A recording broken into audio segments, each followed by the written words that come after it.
In this video, we're going to look at the basics of using keyframes inside of Adobe Premiere Pro. Editing with keyframes gives you a lot of control, and it also enables you to be more creative with your edits. And by the end of this video, I'll give you a few quick examples of what's truly possible with keyframes. But we have to start from the beginning. So the first question is, what are keyframes? In another one of my videos, I answered by saying that a keyframe is a point in time where a clip is doing something specific. To expand on that a bit more, in an editing software like Premiere Pro, a keyframe is a frame used to indicate the beginning and or the end of the change made to a parameter. This is often used to make animations, transitions, pop-ups, or just to change the value of an applied effect. If this still sounds a little cryptic and not making sense, don't worry. We'll go over Adobe's actual explanation of a keyframe, and then we'll move forward with a couple of examples. Adobe's explanation of a keyframe is the following. A keyframe marks the point in time where you specify a value, such as a spatial position, opacity, or audio volume.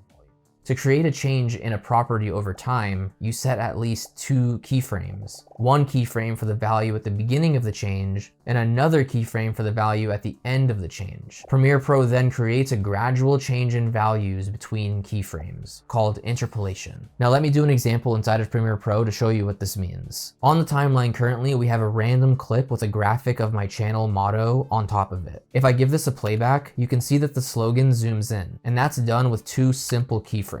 So when I select the slogan layer and go to Effect Controls, you can see that there are two linear keyframes visible on the timeline. And when I move the playhead to the first keyframe, you can see that the scale value is at 100%. And if I go forward to the next keyframe by clicking on this Go to Next Keyframe arrow, which by the way is a very useful way to jump between keyframes, you can see that the scale value is now 200%. Basically, the zoom in animation is scaling the slogan up from 100% to 200%. Pretty straightforward and simple. And if I open up the properties by clicking this arrow, you can see the scaling that's taking place is represented inside the graph. This graph can be very helpful to do more complex animations, but we'll stick to the basics in this video. Also, before we move forward with how to create keyframes, I wanted to show you how you can reset a keyframe to the original parameter as well. Like if I wanted the 200% scaling to go back to its original size, which was 100%, I can simply click this arrow button while I'm on the changed keyframe,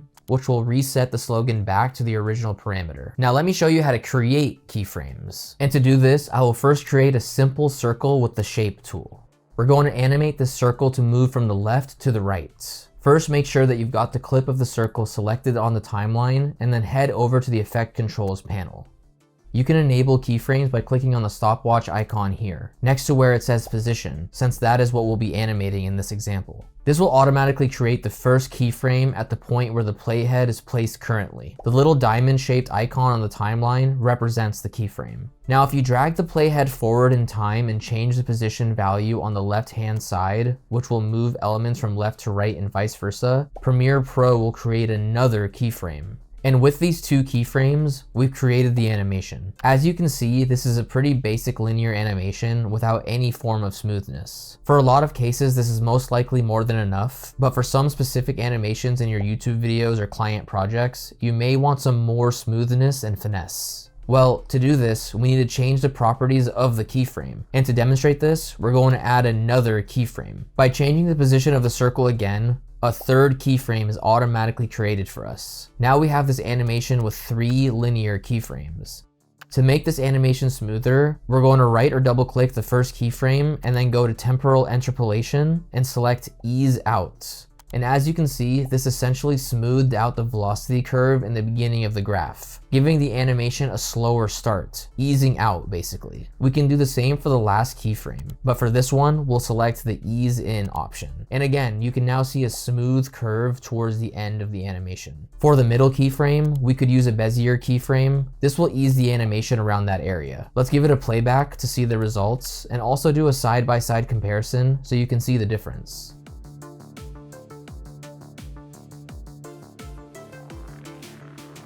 If you want, you can also change the timing of the keyframes by simply selecting them with your cursor and dragging them to the left or the right, which will lengthen or shorten the animation depending on what you're looking to create. For example, if you position the keyframes closer together, the animation will go much faster.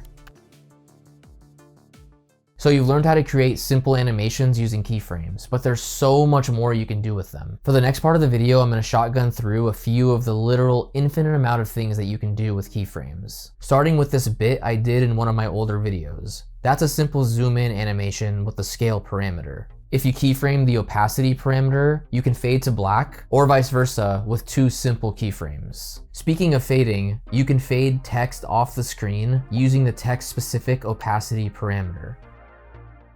You can then make the text pop back up, then you can highlight it. You can do this cool 3D screen effects. How about the zoom in transitions in my Iceland video? Yep, that was keyframes. Which those zoom in transitions are perfect openers for short form vertical content. You can create cool rotating animations like this one. You can keyframe color corrected footage back to S-Log to show off a preset. The possibilities really are endless because keyframes are a really powerful tool, and you can use them for pretty much all of the effects in Premiere Pro. So make sure to practice and master keyframes if you want to take your video editing skills to the next level. From here, with your new keyframing knowledge, I suggest continuing on to this playlist for more video editing tips and tricks specific to keyframes, including a lot of what I just mentioned. I'll see you there.